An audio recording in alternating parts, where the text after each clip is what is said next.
नमस्कार। आज म हजुरहरूलाई विद्यालयलाई प्रविधि मैत्री बनाउने उद्देश्यले मैले निर्माण गरेको अनलाइन रिजल्ट म्यानेजमेन्ट सिस्टमको बारेमा केही महत्त्वपूर्ण जानकारीहरू लिएर आएको छु। यो सिस्टमलाई हजुरहरूले निशुल्क रूपमा प्रयोग गर्न सक्नुहुनेछ। यसको माध्यमबाट हामीले विद्यालयको हरेक परीक्षाको नतिजा अनलाइनको माध्यमबाट सजिलै प्रकाशन गर्न सक्नेछौँ। यस सिस्टम प्रयोगको लागि सबभन्दा पहिला विद्यालयबाट प्रोभाइड गरिएको लिङ्कमा क्लिक गर्नुपर्दछ। त्यसपछि त्यहाँ कक्षा छान्ने अप्सन आउँछ। कति कक्षाको नतिजा हेर्ने हो त्यो कक्षा छान्नु पर्दछ।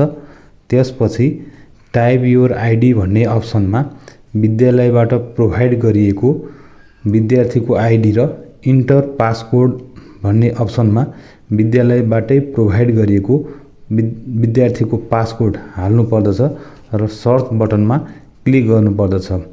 त्यसपछि सिस्टमले नतिजा देखाउँदछ र यसलाई आवश्यक परेमा प्रिन्ट गर्न सकिन्छ र पिडिएफमा डाउनलोड समेत गर्न सकिनेछ।